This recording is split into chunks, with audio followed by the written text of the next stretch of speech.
As part of our June meeting every year, we have the trustee officer selections, which is an action item, and that'll be the third item or next item on our agenda.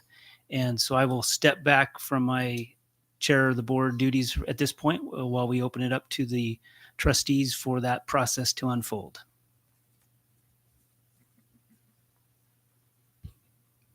Oh, and I should note too that our bylaws do require that a person to serve as an officer, if there are enough members of the board available, that they be in office for at least a year before they be considered as a trustee officer.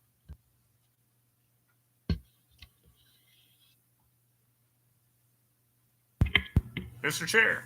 Yes, Josh, go ahead. In light of the fact that all three of you are sitting to my left, I would move that the Meridian Library District Board of Trustees elect Jeff Kohler to be chair, Destiny Hart to be vice chair, and Laura Knudsen to be treasurer for the next year. And I'll open the floor to discussion if there is any.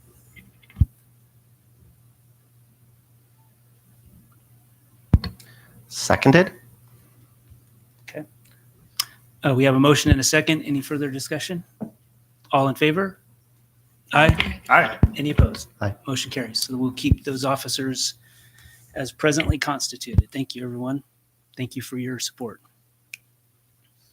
Sometimes I wish I could give it up. Next up on our agenda is item number 5, the consent agenda. As a reminder, the consent agenda are items that are considered to be routine, uncomplicated, and not likely to require discussion or face opposition.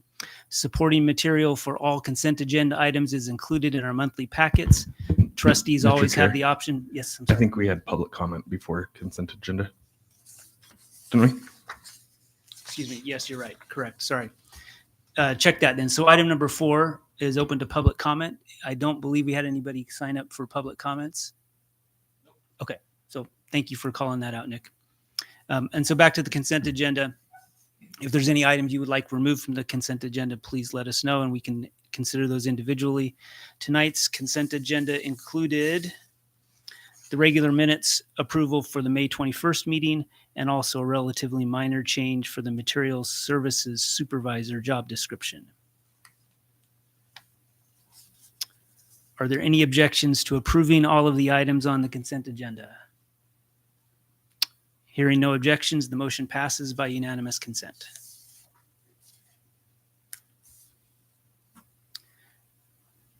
Item number 6 on the agenda for tonight is our financial report for the April 2025 financials and also the disbursement approvals for that same period. I will turn it over to Nick and or Emma for this. The paperwork for this supporting item is in our packets for this month. Thank you, Chair. No comments. Be happy to answer any questions. Budget to actuals are looking great fiscal year to date, and happy again to answer any questions on expenditures. Thank you. Mr. Chair. Yes, go ahead, please. Emma, just checking on the operating expense for the Ford F-150 Transit van. Anymore, that's not a lot of money for repairs, but just curious about what we were repairing, if it was just maintenance and upkeep or if something is more serious.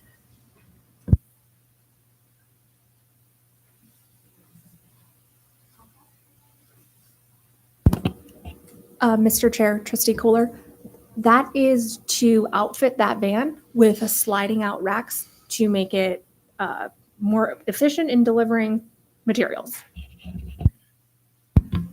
Yeah, I would add the slide out is also a staff safety issue, reducing the number of times the couriers need to bend over when doing those deliveries. Since they're doing about 50 per day, that repetition can be quite a bit. Well, that's great. I'm pleased it's not the bookmobile. So thank you. Further questions from the trustees? If not, I would entertain a motion to approve these. We'll do them as separate items. Mr. Chair, Yes, please go ahead. I move to approve the April 2025 financial reports. My second. Thank you. Further discussion? All in favor of the approval of the April 2025 financial report, say aye. Aye. Any opposed? Motion carries. Mr. Chair, Yes, please. I move to approve the disbursement approvals for April 2025. I second. Thank you. We have a motion and a second. All in favor? Aye. Aye. Any opposed? Motion carries. Thank you. Item number 7 on the agenda is an amended budget for fiscal year 2025. This was the subject of our hearing earlier this evening, and we received a report. This was also reported and posted in the newspaper according to Idaho law, and we have the opportunity earlier for any public comments on this, and now we will have some board discussion.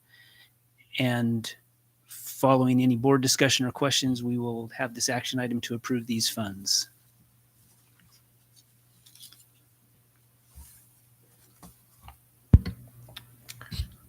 Go ahead. This is my first question. So I think I addressed it to the chair, right?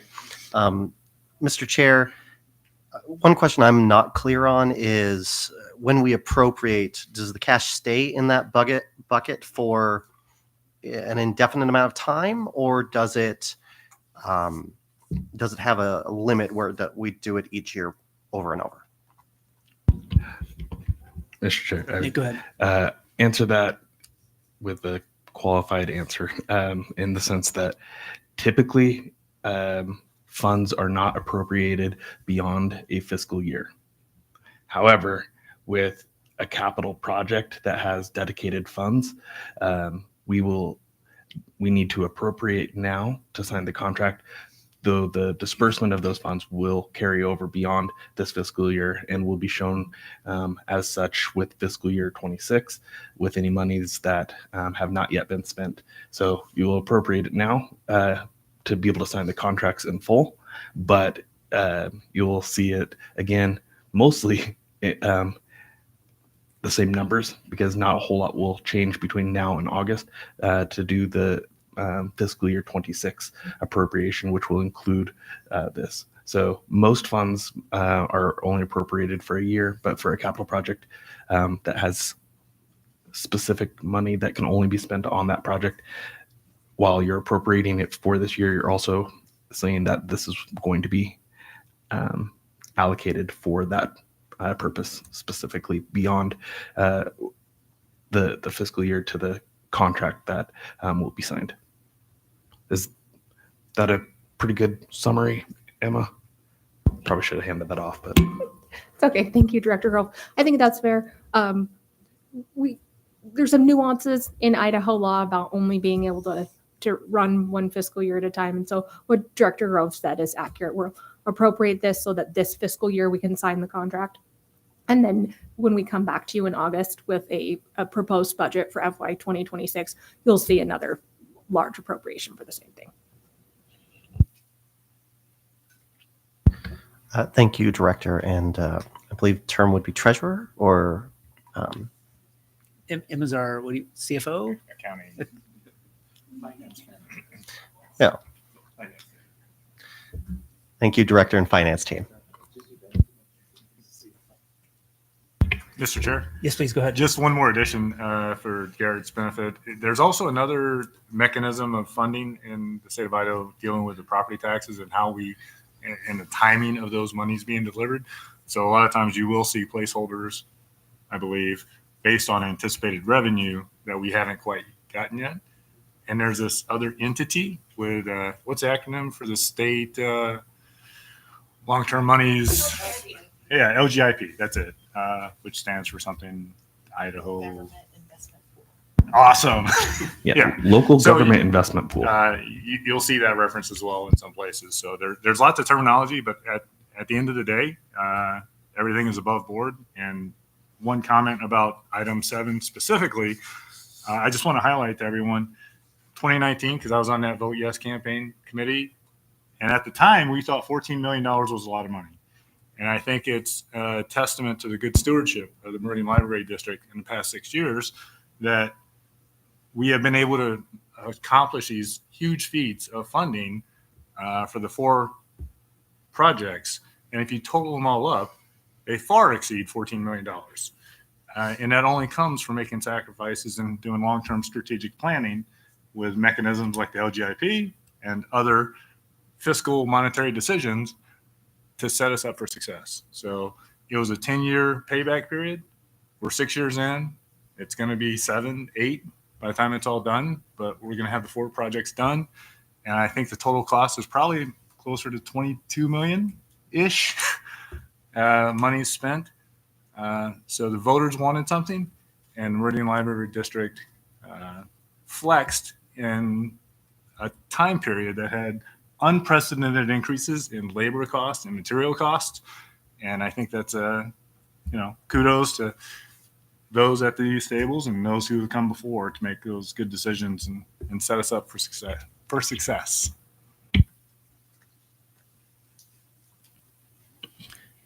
Emma, I've got a Thank you. quick. Oh, sorry. Go ahead. Get any more? I just said thank you. Emma, in the hearing earlier tonight, you talked about the cash on hand. Just to be, I guess my direct question is: so does that cash on hand that we intend to appropriate for this project does not come out of other categories? That cash on hand was already in this category. Is that accurate to say? Yeah, it's accurate. That's accurate. It was already designated for this For the use capital. because of its purpose. It Right. was restricted use cash, but we still have to appropriate it to be able to spend it. Right. So So it's not like it came out of one of these other budget categories. As I can see on the paper here, they've all remained the yeah, same. no other budget is suffering because of the increase to the Cherry Lane capital renovation. Thank you. Mr. Chair, Yes. I would add maybe to just make it really simple. We have with LGIP, which is essentially, it's called the Local Government Investment Pool. It is where we keep our money that is not in the bank. And so we don't typically hold more than the insured amount in the bank. So that's $250,000. And so most of our money is in 3 accounts with LGIP.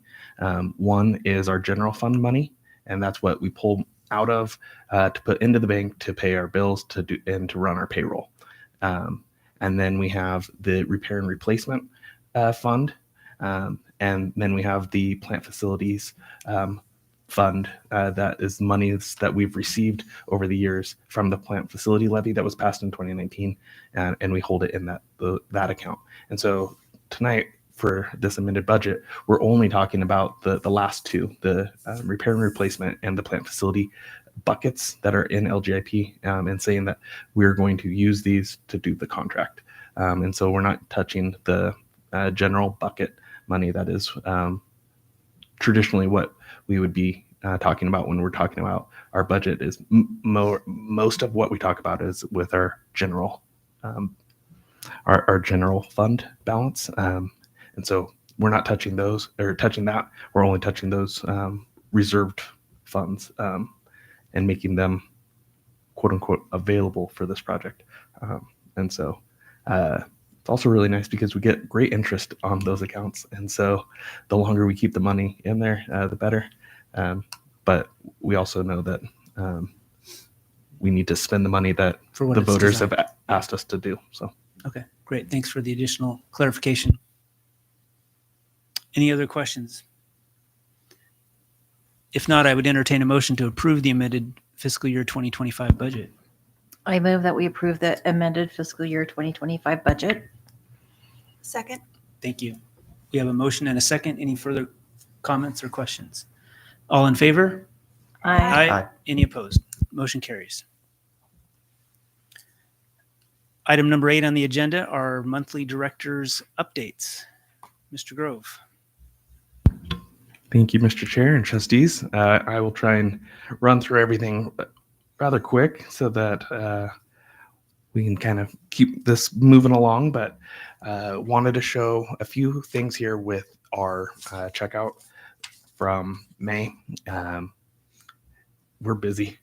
If you've been into any of the branches recently, you're going to see just how busy they are. But it's great seeing some of those numbers. One of the things that we're looking at is how many things are out at a time. For example, this branch where we're at, Orchard Park, has a high percentage of its things out. Typically, you want to have it about, I think I'd look at Jenny and see if she can give me a nod, but I think it's 30% is what you typically want to have checked out at a branch. Anything more than that, is hard to then judge how much room you leave on the shelf. But if you have less than that, then it can get a little tricky as well. Bookmobile is a little bit different because we move that content on and off pretty frequently. But those are numbers that we do keep an eye on to make sure that we're in a good range. During summer, it's impossible to keep things on the shelf though, which is a good problem to have. The HR team is underway on the handbook revisions, and they also have been doing a lot to work with our new benefits broker to educate staff on benefits. Marketing, the Main Street Market is the farmers market in Meridian. It's down by Meridian City Hall. It runs from, I think, April to October. And we partnered with them to hide that little carrot. And it has been at all 4 branches and has been a really good partnership with them to cross promote one another. And we have updated the story walk over at Kleiner Park. That is the deconstructed picture book that is along the pathway system over there. And then the facility and IT teams have been working along with Jenny's team to get the Main Street office space set up for the material services team. And as you all know, we're deep in the weeds of the Cherry Lane renovation. We're in a bit of a hurry up and wait portion right now, with the plans hopefully being submitted for certificate of zoning compliance, the CZCs, hopefully by the end of this week, at which point we can then have more deliberate discussions with ACHD on proposed ingress and egress at the Cherry Lane branch and what that hopefully will look like. And we can't really do much until we start hearing more from them on that front in terms of timelines. But we are at least still continuing to look at the other aspects of the Cherry Lane renovation. I think it was last week we looked at some swaths of different fabrics of what was going to be in the children's area, looked at the renovation design of the renovated design of the service desk. And I think the security camera, AV, all that stuff was interesting to me. I don't think anyone else nearly had as much glee as I did in trying to pinpoint where the outlets were going to go and where the wireless access points were going to be, but we're making great progress on it. This is our website. We have Holly, who is now the digital resources coordinator. Sorry, I had to go back through and remember the name. And she's getting in and looking at some of our statistics on the website. And so wanted to show just a quick snapshot of May and where we're at. We're getting 26,000 hits on our website in May with upcoming events in the calendar and different calendar pieces being the most visited parts of our website. And the foundation did a fantastic job in raising over $24,000 to be used for summer reading program. One of the coolest things that they were able to do with raising money for the summer reading program this year is with the radio ads and being able to really get out and spread our message beyond some of our more traditional ways of sharing what we do with the public, which is, putting up signs in the building. That's great at getting the people that are already in the building, but how do we get the other, vast majority of our community that may not remember to visit us or haven't visited us in the past? And so that has been a great addition to the summer reading program. And I think the value for those sponsors has been there. They've already secured a bulk of the sponsorships for next year's summer reading program sponsorship package. And they were able to raise over $1,500 at the kickoff event through their raffle as well. And I will hand it over to Vasil. Thank you, Nick. Mr. Chair, trustees, I'll give you a brief overview of some branch activities before we move on to special projects. So here at Orchard Park, we now have 2 privacy pods available for reservation. One is right here by the main entrance, and another one is by the north vestibule. And so those were in partnership with the Department of Health and Welfare and ICFL as a way to promote telehealth. So they are available for all purposes. We are using them the majority of the time as extra study rooms, but they are available for telehealth appointments should our patrons need them. They came equipped with chairs, desks, laptops, webcams, all the good stuff should someone need them for that purpose. We also, our foundation got us money for a sensory room grant. So the sensory room has some really neat upgrades that have been implemented. There's some really cool lights in there and some other things that we're still ordering. Check it out when you get a chance. We had a lot of fun events this last month in May, STEM Labs, Comic Book Day. We have our summer reading volunteers. We have several dozen throughout the district, and they're all tabling, usually at the front of the library, greeting patrons and signing them up for summer reading. That's going really well. We served as polling locations in the May election. Congratulations. Cherry Lane did a fun butterfly release. We do it every year, and it's always a big hit with the kids. We participated in our Red Cross blood drive, and our bookmobile has been visiting the farmers market. And as promised last month, when I presented to you some of the plans for our closure, you asked me about special projects. And so I've put together a few slides to do kind of a more deep dive in what special projects will look like. And before we begin on the specifics, some things to note are that special projects are going to pretty much start the moment we close Cherry Lane and last roughly to the end of 2026 when it's time to start moving into the new building. We have a list of them, but they are subject to change based on emerging needs and on construction timelines. Our staff, as presented previously, are going to rotate on a quarterly basis. So we will have between 2 and 3 teams worth of staff members on special projects each quarter. So that is roughly between 20 and 30 people. With attrition and our hiring freeze, we do anticipate that to be closer to 20 rather than 30 by the time we close down. So a lot of the projects are going to be one-offs, but there's going to be ones that are ongoing. So some may take a day, a week, a month, a quarter. Some may be passed on to the next team and they continue the work from there. Also, there's going to be lots of opportunities for cross-training between branches, lots of opportunities for outreach, and our special project staff will be used as fill-ins for when the branches are experiencing absences or shortages for any reason.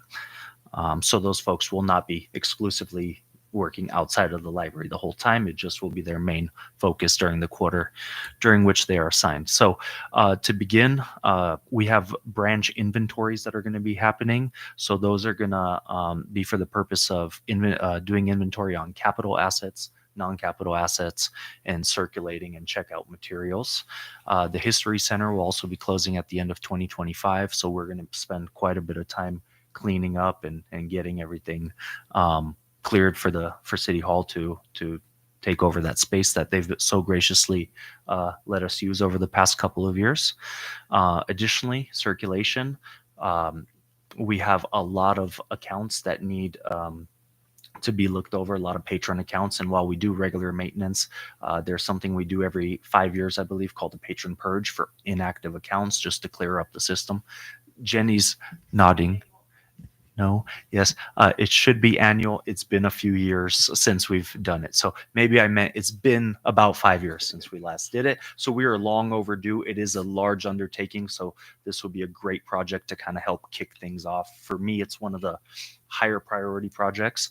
Account audits, making sure accounts are cleaned up and set up the right way. We've been working with the Links consortium with the other libraries on standardizing a lot of things. So to make sure our patron accounts are looking like other libraries accounts, it'll require some attention.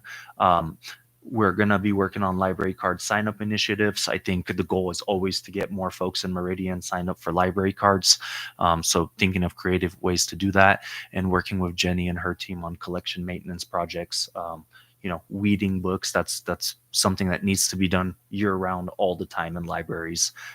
Making sure spine labels aren't falling off, barcodes aren't falling off, just and a lot of that does take hands-on work. Next slide, please. As far as more administrative tasks, I think the one, Nick, I'm looking most forward to is the sign audit. So most libraries, when you walk around, there are many signs that have been designed, printed, laminated, and hopefully laminated and posted in the library. And while we have creative staff that have a good eye for colors and design, I think a big goal of ours is to standardize things a little bit more, so we don't have haphazard signs all over the place that are just distracting instead of helping.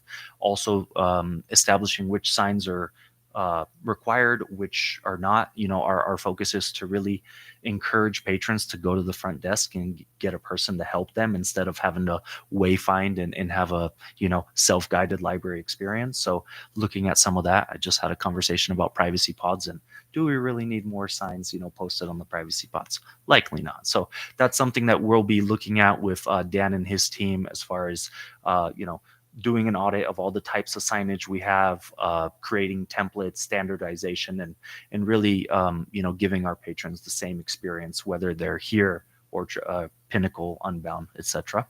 I think this is going to be a great opportunity for professional development. Staff will get a lot of opportunity to shadow us at the admin building and see kind of what our day-to-day looks like. We're kind of excited for it. I don't know if they are.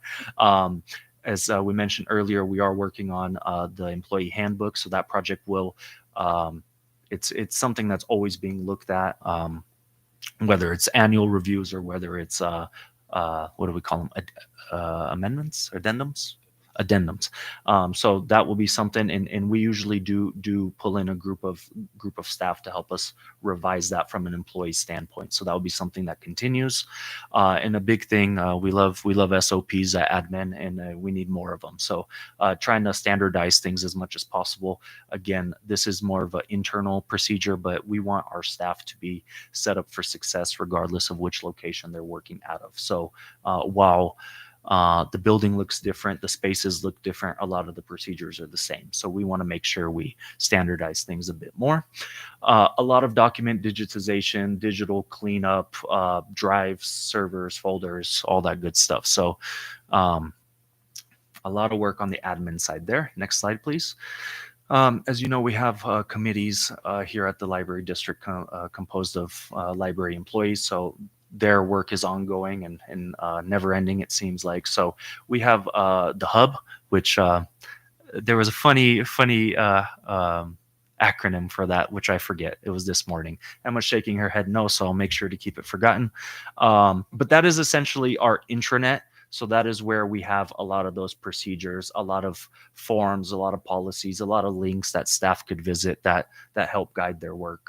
So that is, unfortunately, we find broken links all the time and outdated folders. So we've put together a project group to really look over that and make sure it's up to date, so our staff are given the correct information in their day-to-day work.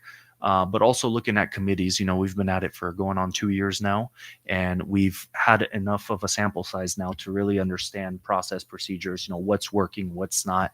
Do we need to create new committees, subcommittees, working groups, the hub being the most recent one, or do we need to remove some? Are there some that have accomplished their purpose, or they're just, what they set out to do is no longer applicable for us? So looking at the whole committee process and what that means going forward. Grants and sponsorships, it's always nice to get financial help as a public library. So looking at grants for remodels, installations, outreach supplies, etc. As mentioned earlier, the foundation has been so great, but we also have the grants and sponsorships committee that does a lot of meaningful work for the library. And then creating training materials, videos, guides, etc. Again, trying to get more SOPs and procedures that when staff come on board, they are onboarded I guess, equitably, whether they're working in one location or another. The job tends to be the same for the most part, so we want to make sure they're all getting as much standardized onboarding education as possible. And so that includes, guides, videos, that sort of thing. So that'll be a lot of work. And some of those training materials may include, but are certainly not limited to, trainings on leadership, customer service, Polaris, which is our integrated library system. That's where all the patron accounts live. That's where all the catalog stuff, could be accessed and whatnot. So getting staff really comfortable in using those things. Like, it took me a while, and I must have missed it during onboarding, but you got to use all caps, when you're working in Polaris. And I used lowercase for the first 6 months or so. So then I had quite a bit of cleanup to do. So it's little things like that we want to make sure staff are, on top of. Keeping statistics, taking statistics, they're so important for being able to present our work for you all as the board, but also for our community. We do so much meaningful work, but we want to make sure that our frontline staff are capturing it in a way that tells more than just numbers, that really tells a story. Google Workspace is what we work with. So we have, Sheets, which is essentially Excel, Google Docs, which is essentially Word. So making sure our staff are trained up to use those in the most efficient way possible, so they're not breaking spreadsheets when they're asked to edit them, etc. Unbound technology, that's been something that, staff are always wanting to learn more about. So this will be a great opportunity to send people from special projects to spend more time at Unbound, not just covering shifts because someone's out, but actually spending time immersing themselves in Unbound technology. Readers advisory, as library professionals, that's something that we all strive to be really good at, so we could connect our patrons to books that are not only appropriate for them and their families, but interesting and provide the most value possible. Things like, regular customer service stuff like conflict avoidance, resolution, etc. Project management, graphic design, and marketing principles. That kind of goes again hand in hand with the sign audit we'll be doing. And then Airtable. Airtable is a software we use that we are using more and more. I know Nick sure loves it, and it's been a great tool for us, but it does have a steeper learning curve. So being able to train more staff to be proficient in that will go a long way. So, a lot of addressing current business needs, a lot of future, setting ourselves up for future success, and culture building. So we're very optimistic about this time we're going to get to spend doing special projects. And if you have any questions, I'm happy to answer them. Mr. I'd add one thing that we talked about, but didn't have room on the slides, which is the strategic plan. We're going to be having the special projects helping with that, along with Dan's team and the staff engagement committee and their subcommittees. So kind of trying to attack that from all sides, since we're not outsourcing that to a company. We have to kind of have all hands on deck to get through that process this year. And it was on the slideshow. I just missed it. My apologies. That's a big one to miss. Questions or comments for Nick and or Vasil?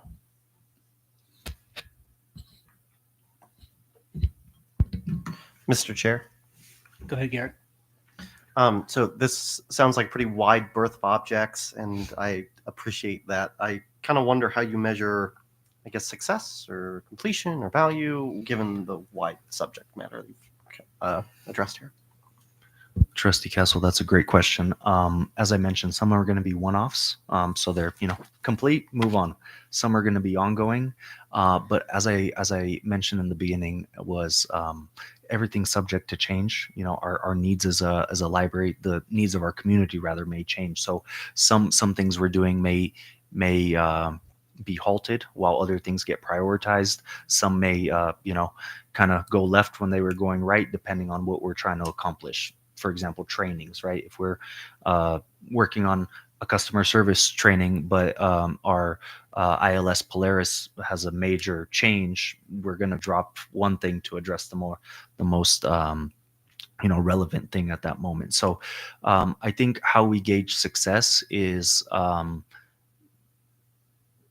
really by doing the work. I mean, for lack of better terms, is just, you know, our staff, we are fortunate to have staff that are pretty outspoken. In the library world, our staff are, you know, they communicate well with admin as far as letting us know, hey, this is working or this isn't working. And so I think they'll be the first to tell us if, hey, this, you know, you guys had this idea for us, but this isn't really making sense, and this is why. So taking staff feedback, I think, will be very important. But a lot of this work comes with already having taken a lot of staff feedback. So I don't know if that quite answers it. You know, some things are more tangible than others, I guess, is what I'm trying to say. Thank you. I appreciate it. I've got a couple of questions, actually, maybe four. A couple comments and a couple questions. The summer reading program radio ads, I love that. Anything we can do to let people know, like you mentioned, that don't come to the library already, if they can hear about things going on at the library, the more we can do to get more library cards and more users from the community that don't currently use the library, I think that's great. So I fully applaud that. Nick, on the Cherry Lane egress and ingress decision timeline, when do we think we're going to hear that? Did you say, maybe you said and I didn't catch it, but I did not say, okay, because I don't know. because you don't know. So if you had to guess, and so two things, if you had to guess, when do you think a decision will be made? And then when is the go, no go for our current timeline of closure of Cherry Lane? Yes. And if you can't answer that, I understand. I don't know. My hope is that we will have all of that ready to go by the July meeting. Okay. That's my push, is to be ready to go by the July board meeting with a go, no go. Okay. Because if we don't have it by that point in time, then we're probably having to make adjustments, and I don't know what those are. Right. The dominoes will fall. Yeah. So I have more unknown. I have more knowns than unknowns, but the unknowns could skew everything. Mm-hmm. So my hope is that we'll have it done in the next few weeks, with the 4th of July being in between now and the next board meeting. That could potentially throw a small wrench into things, but overall, I think we're doing okay.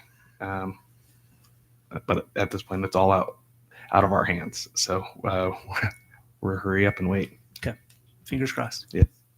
Last month in our financial discussions, you told us about a custom software scheduling tool. Any updates on that, Vasil? Yes, Mr. Chair, I just met with them. I'm hoping by next month's meeting, I have something to present to the board.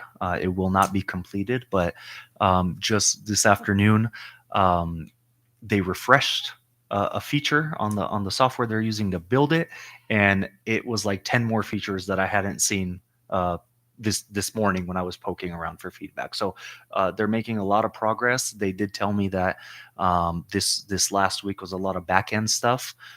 So nothing visible, just setting up a lot of things, and I feel like every time I meet with them, I have more asks for them. So it's going to be very comprehensive. It's going to be really promising. I showed the version to a few staff members earlier today, before they did this refresh, and they were very impressed already by some of that. So my goal, while I can't promise it'd be anything too exciting, my goal will be to share that with you guys next month.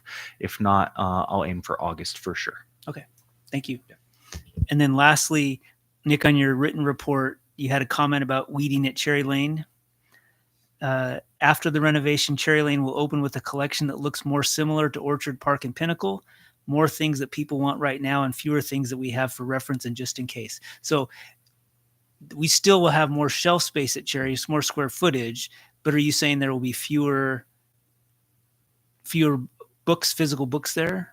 And maybe this is a Jenny question too. I don't know, but I'll give it to you. I mean, that kind of worries me a little bit, because some people, we still need to have a core group of reference books and books that may not get checked out all the time.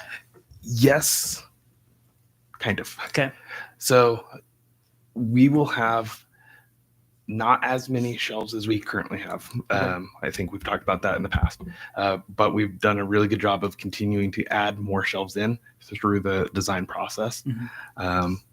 we will no longer treat, and we haven't treated Cherry Lane this way in a while, but it is no longer considered the main library. It's a branch. It's a branch. Yeah. And so it will have a collection that reflects that. Okay. And so our collection as a whole, our collection is looked at system wide and not branch by branch. And so while it is reviewed branch by branch, and we do look at it that way, we also look at it as one big collection. And how do we have the collection for our community in our branches? And some of that will be meaning that we don't have as much duplication across the branches as you would have if you have a large main library and satellite branches. You have a lot more duplication. We don't have the luxury of having the square footage that the size of our community should have. We just can't build fast enough to get to that level. And so we have to be really smart with the square footage and the shelf space that we do have. And so we while we will have duplication of things like Fourth Wing right now, that's, you know, one of the big popular series, right? We're going to have that in every branch. You know, we're going to have Dr. Seuss in every branch. But we might not have I'm trying to think of a obscure book. We understand. Theater K, you know, we're not going to have that.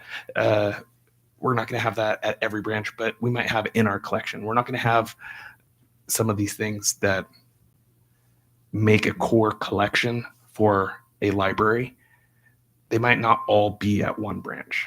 They will be dispersed. So yes, we will still have those. Some of those things are becoming less and less used by patrons. And so, you know, it's not as drastic as it was, say, 15 to 20 years ago, when there was a major purge across all libraries, public and academic, to get rid of their reference sections. I know when I was at the University of Idaho, we got rid of the entire first floor, essentially, and moved it up to the second and third floors. And then I had to move everything to the basement. It was horrible, but, you know, it made it so that the first floor there was all about usability of meeting and study, because the reference books themselves just were not being used. We did that when I started at Meridian. We did that at Cherry Lane, got rid of a lot of those reference sections. The ones we did keep got integrated into our circulating collections versus reference, which were, you know, you had to go sit there and read the encyclopedia. Now we have circulating encyclopedias.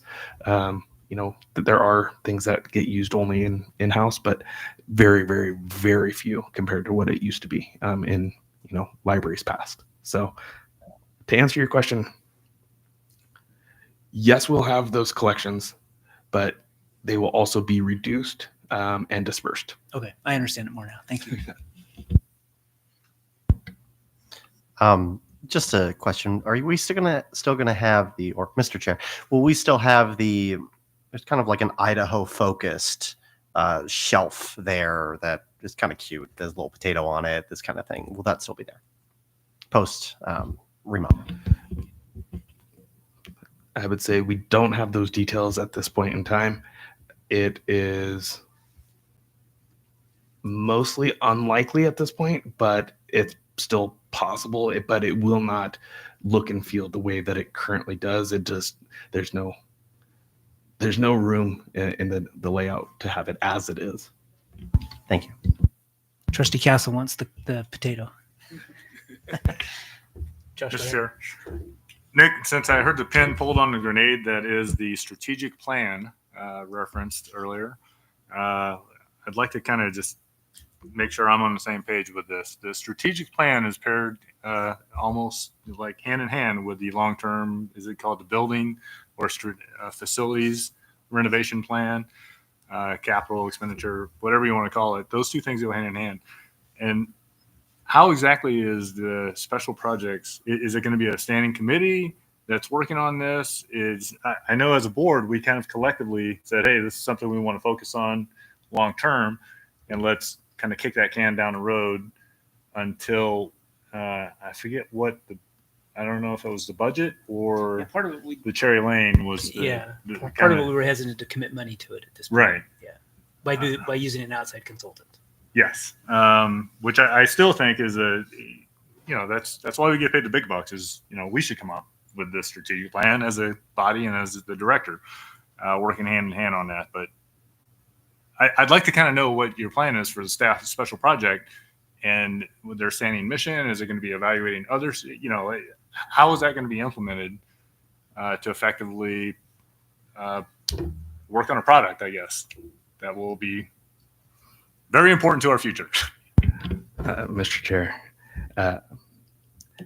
Trustee Cummings, that is a great question. I would say that while in a perfect world, there is a lot of value in having outside consultants be able to walk us through how to do it, bring in best practices and those things. While that is what I would like us to do, that is not something that we can do when we're trying to utilize all available funds to do the renovation. And so we will be using staff in a multitude of ways to collect information upfront. So data collection, reviewing other libraries, other entities, strategic plans, looking at the staff engagement committee, and they have a subcommittee called the community feedback subcommittee. They will be the ones that are largely responsible for doing community focus groups. And so we'll have community focus groups, but we also have a staff feedback subcommittee on the staff engagement committee that will be doing the same thing, but with staff. And then throughout that process, we'll also be doing that project with you all as well to get focus group and feedback from you as a board to be able to take all three pieces: staff, community, and board. And when I say community, that's both library users, but also library partners and library advocates, and looking at what do they care about, what is it that they want to see us doing, how can we improve those type of things, and being able to pull all those in for the strategic plan. Now, ideally, I would like to be able to do the what we'll call the facility comprehensive facility comprehensive plan. There you go. It used to be called a master facilities plan. There's a million other names. I would like to do those both at the same time. The bandwidth being what it is for our staff, I don't think we'll be able to do them necessarily hand in hand, but it will be a hand off once we kind of get the strategic plan done. There will be components of the facility comprehensive plan that will be done hand in hand, but as a published product, it will not be done until probably early to mid 2026. There's just way too many nitty gritty details that are going to go into that, but they can be informed together. And the strategic plan is typically going to be a 5-year plan, whereas a facility comprehensive plan is typically going to be about a 10-year plan, with some further projections in there as well. But what we're looking at for that is with these projects that we're doing and have done for Orchard Park, Pinnacle, Unbound, and now Cherry Lane, we have those schematics that we can pull in, so that when we're looking at the facilities comprehensive plan, we're looking at what's the life cycle of the HVAC unit. What is the life cycle and replacement cycle of the roof? What are things that are known, things that need to be addressed over the next 10 years? What are things that we need to maintain, and on what schedule? How do we manage these things? What do we do with the property at Spanish Sunway? How do we address future growth? And what steps do we have to have in plan and when? When we look at the operating budget, that's the piece that scares me, is even if we were to be given $20 million to build a new branch, we could not run it because we don't have the necessary operating funds to run that branch. Because we know with our staffing model, we need a minimum of $1 million for staffing. And that by the time we get there, it's probably, in 10 years, it's probably gonna be about 1.5 million in staffing. And then we're looking at operations for utilities and books and supplies. You're easily at 2.5 million just to run a branch. And so that ongoing cost is what really gets us. And so how do we make sure that we plan for that, to build or buy or lease a new facility, in the future? But how do we make sure that we do it in a timeline that allows us to staff that and build it up appropriately? And so, again, I would love to have the strategic plan go hand in hand with that. It's not going to be fully feasible to do that without burning everybody out. Fair enough. And since you mentioned the Spanish Sun property, I just have to wonder if one of the special projects might be to, go out and beat the weeds down. I was kind of wondering, is the status on that? Is that under contract? Because I haven't seen it through the financials as far as paying someone to go out there and spray for noxious weeds and that sort of thing. But yeah, we have a contract for a company that goes out there a few times a year and keeps that down. Okay, so we won't be getting any more of the notices from the city about unkempt property. No, we are fully on top of that, and it's something that Dan and I have conversations about every so often. So we have that one under control.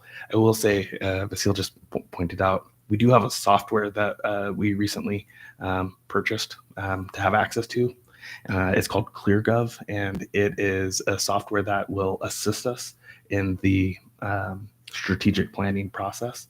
There's tools that are there, and it will also allow us to have publication tools when we finish, so that the public can go in and see and have some interactability with the strategic plan as well. Awesome. And we can build multiple plans in there. So Thanks for all the extra discussion. Anything else? Okay. As part of our June regular monthly annual meeting here, we do have some items on the agenda that are more under the board's control and for input from the board, as opposed to some of our other monthly meetings where policies and procedures come from the library administration and staff. So items 9 and 10 both fall under that description. They're a little bit different, and so we'll consider them as two different items. 9 is a review of policies and annual approvals, the board bylaws, hours of operation, and the regular board meeting schedule. These were in our packets. I don't think there's a lot of change, if any change, for item C. It's our regular month. We're proposing the regular monthly meeting on the current schedule that we have, and then the hours of operation, holiday closures just changes based on days of the week that certain holidays happen. So that will be for the upcoming year. And then the board bylaws, we have the option anytime really, but in particular, this meeting's the chance for us to go through those items and see if there's any changes we would like to make to the bylaws. And nothing is required to change, and we can take input now and make a change later if we want to, consider it later, but it's up to us. So with that introduction, I'd open it up. Let's talk about the board bylaws first as item A here.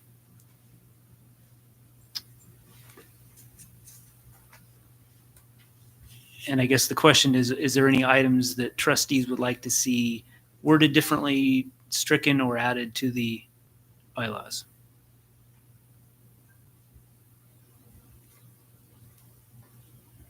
If I recall, the last change we did make was when we changed the requirements for officers. Laura, you remember that? Okay. So this is everybody on is somebody still on a 6-year term here? Okay, that's right. Okay. So that'll get changed once everybody's on that 4-year cycle. I don't necessarily see anything else here myself. Okay. If not, I would entertain a motion on the approval of the bylaws. Mr. Chair? Yes, Josh, go ahead. Mr. Chair, I move that we approve the board bylaws as published and discussed. Thank you. Second. Thank you. We have a motion and a second. Further discussion, and hearing none. All in favor? Aye. Aye. Any opposed? Okay, we've approved the board bylaws as they currently stand. Hours of operation.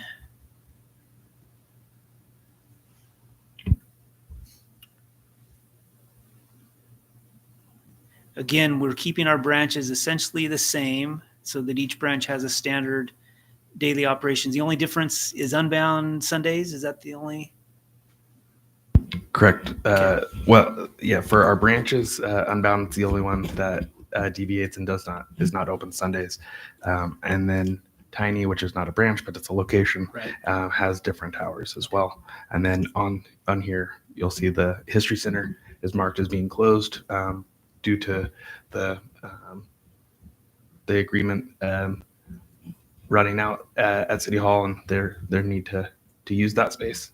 And then we have Cherry Lane on here as being closed for the calendar year 2026, which is subject to change and will be updated on our website as we go through the construction timeline. Okay. Any feedback or suggestions, changes to the hours and or holidays? And if not, I would entertain a motion for this one, please. Mr. Chair, Yes, go ahead.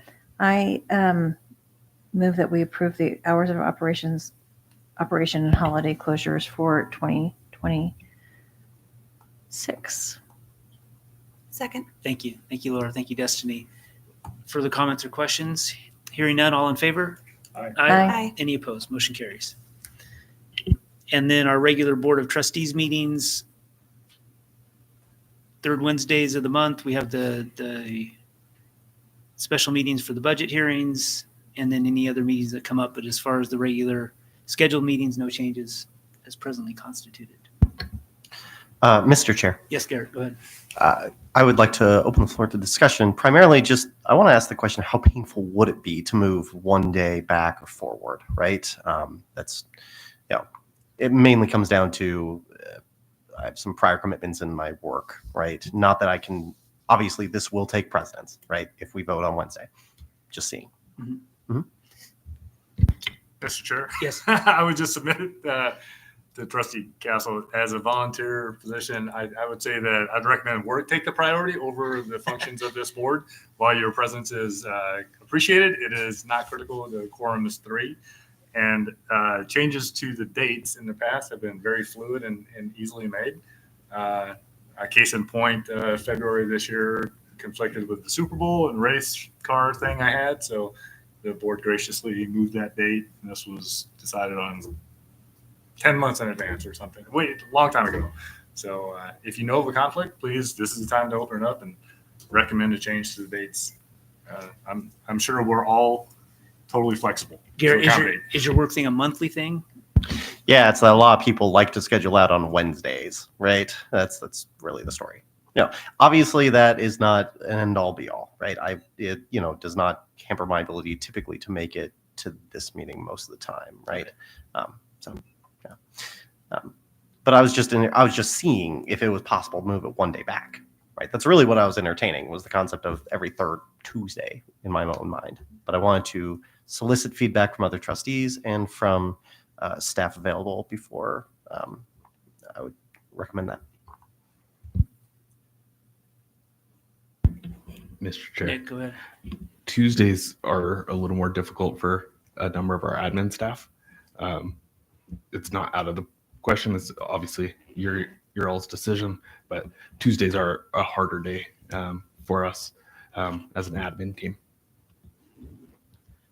I would say too, not that things can't change, but there is some value in consistency that we've been holding it on the third Wednesday for at least 8 years, or as long as I've kind of known about the board meetings. So it's been a long time. Not that things can't Sorry, change. you guys for your job. I'm kidding. Are Thursdays better? Would Thursdays work for folks, or?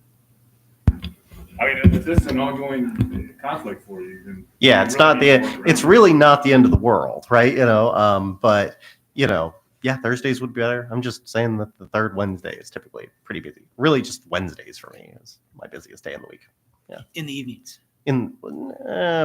Often my meetings will go to about 4-ish, and if they went long, all our meetings are in the evenings. So yeah, there's no conflict. I can typically Why make waste it. our time, Gary?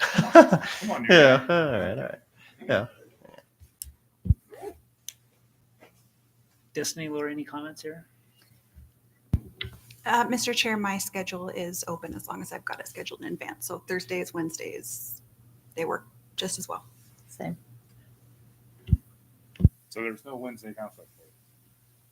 I could do Wednesday or Thursday, but I would prefer Thursday.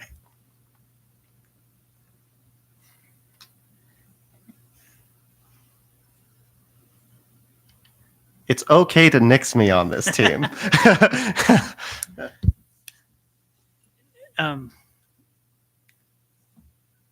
Mr. Chair, I I feel like the board is fairly flexible, but I want to make sure admin staff are and that's considered. So, Nick, do you have a sense of whether Wednesday or Thursday would work best for your staff?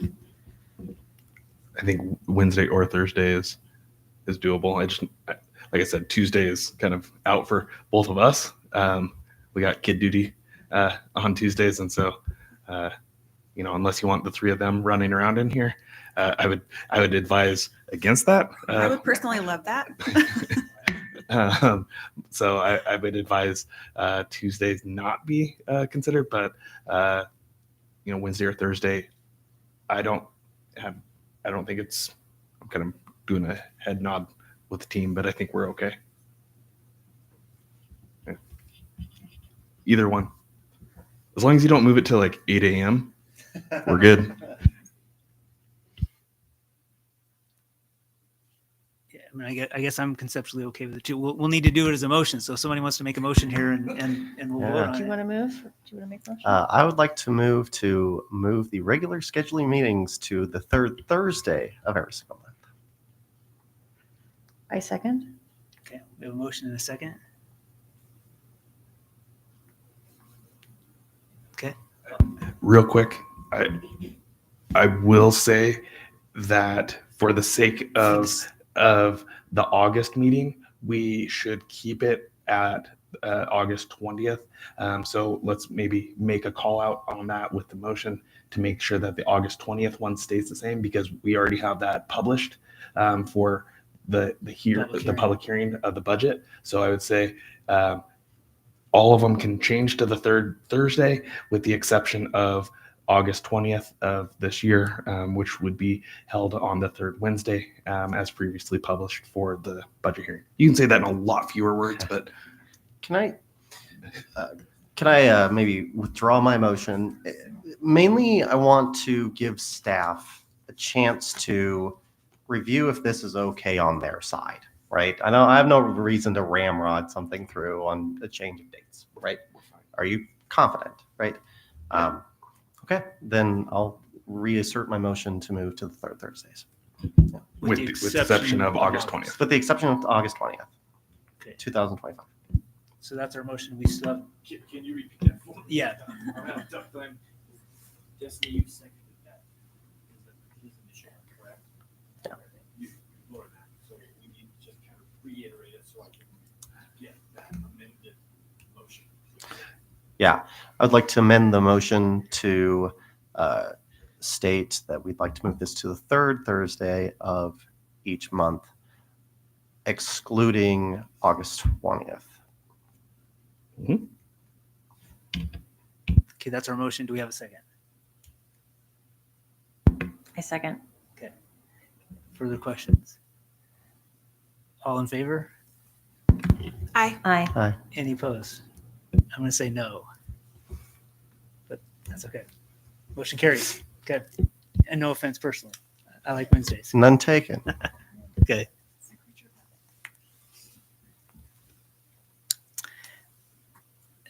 Next up, semi-related to item 9. These are items for our benefit as trustees tonight as part of our June meeting. Job descriptions for the trustee and library director, again, similar to the board bylaws. Look these over. Hopefully you looked at them in advance of the meeting tonight. And is there anything that you would like to see changed or added or modified on the trustee description and or the library director description? We'll discuss it first. We can discuss both of those together. And then if there's not, we'll do it as two separate action items.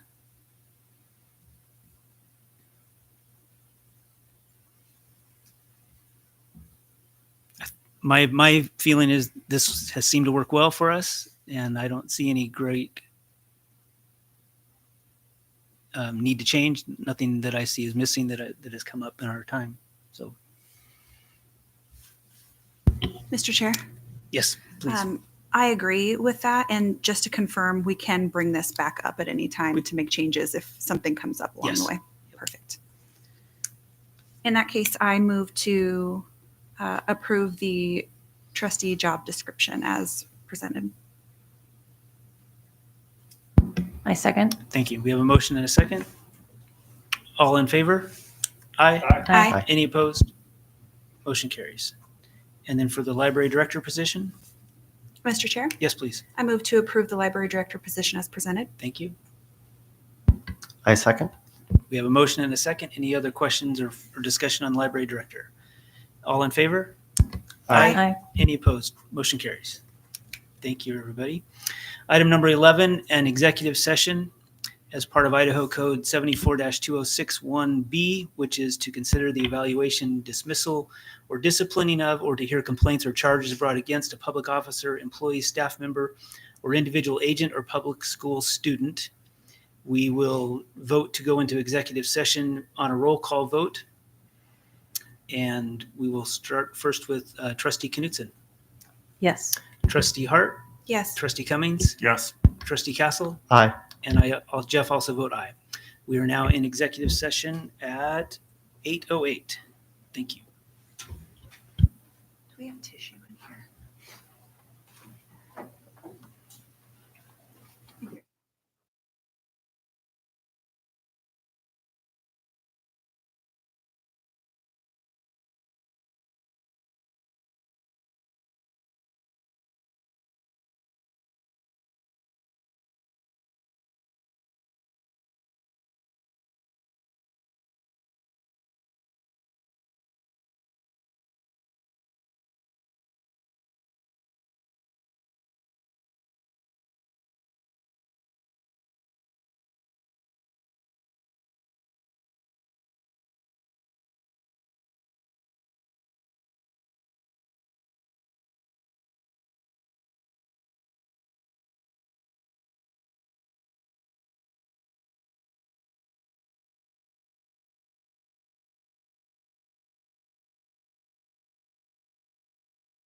Thank you, everyone. It is 8:40 and we are now out of executive session back into regular session, which brings us to item number 12, future agenda items for future board meetings.